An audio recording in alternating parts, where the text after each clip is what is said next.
Hey y'all, it's Paula with Hillbilly Orchids. Welcome back to my channel. If you're new here, welcome. If you've been with me for a while, welcome back. I wanted to do a little bit of a spotlight video today on Cattleya Chester. I've had this plant for a little while. I have searched and hunted.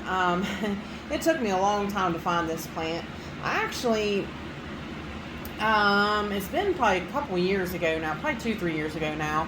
I actually found a lady in Russia who sold it on eBay, and she sent me the plant, and she had like 5 divisions or something.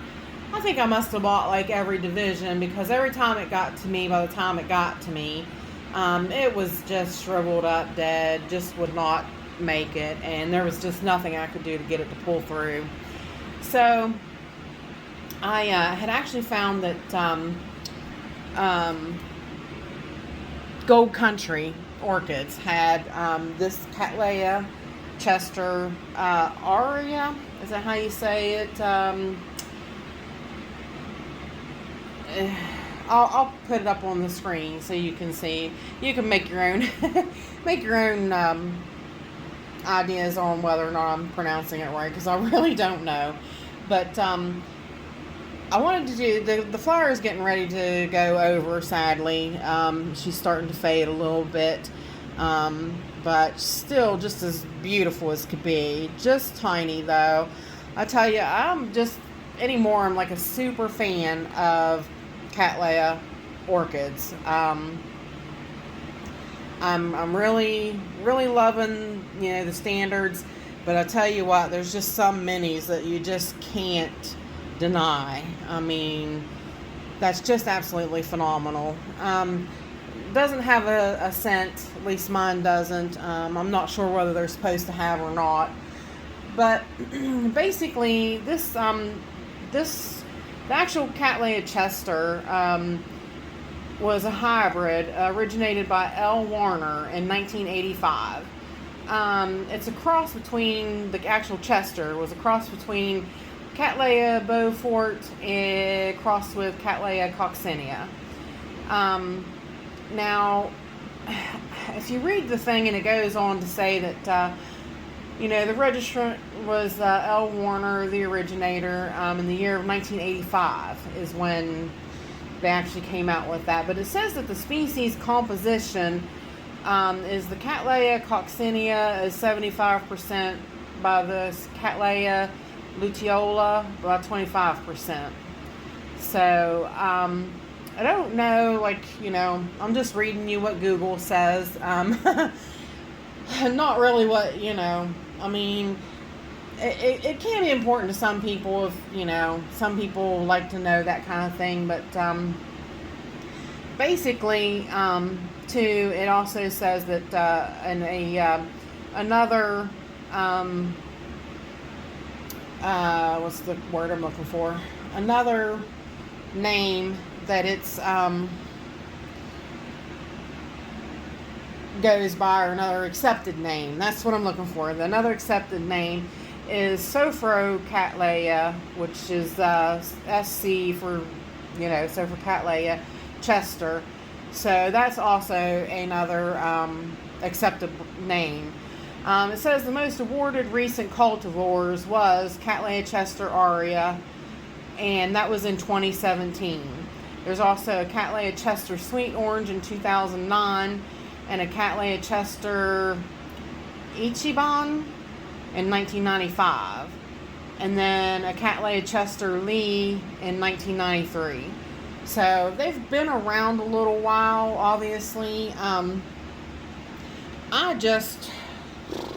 Like I said, I just personally am over the moon with this little girl. I've been so happy that I found a Chester.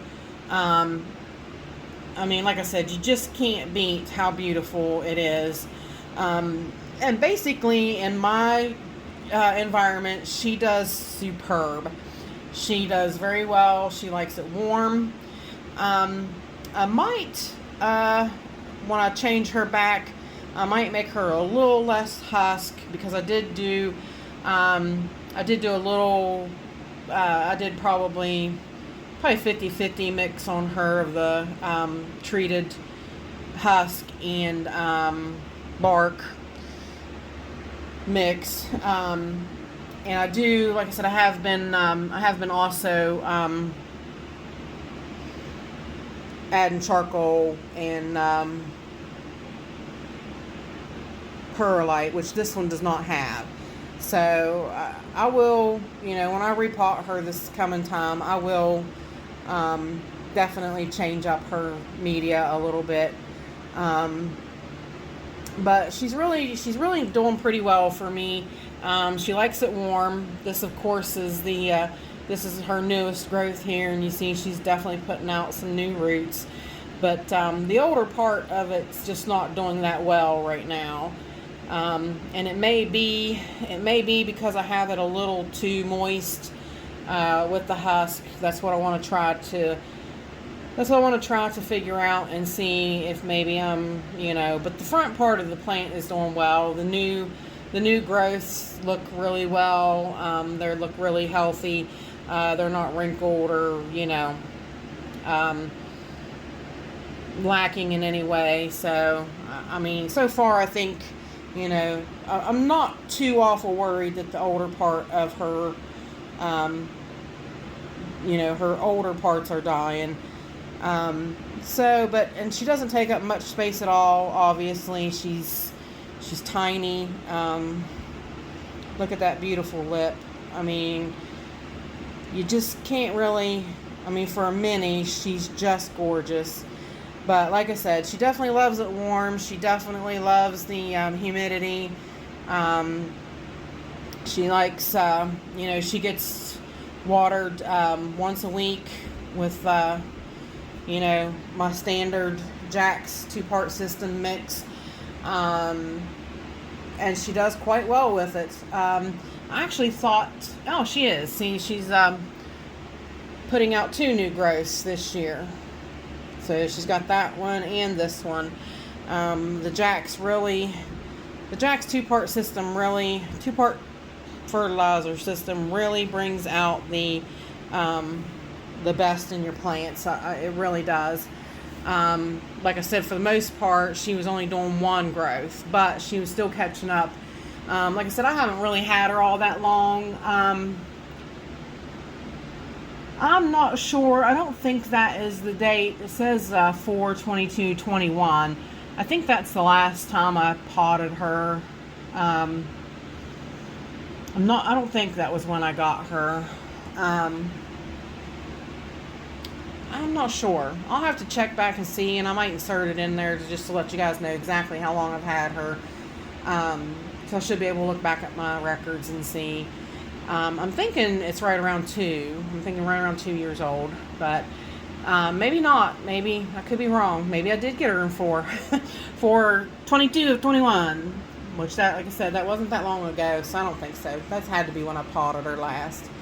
But anybody that would want to try it out, I highly recommend it. Like I said, they're not really easy to find.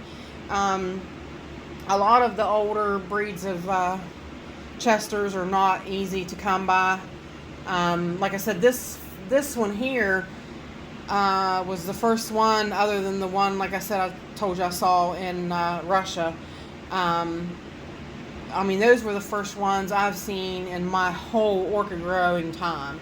So, but with that said, I hope you guys enjoy this spotlight on Cattleya Chester, and I hope you decide maybe you want one for yourself. Like I said, I'm not sure if Gold Country Orchids has any more of them or not, but you can always check and see.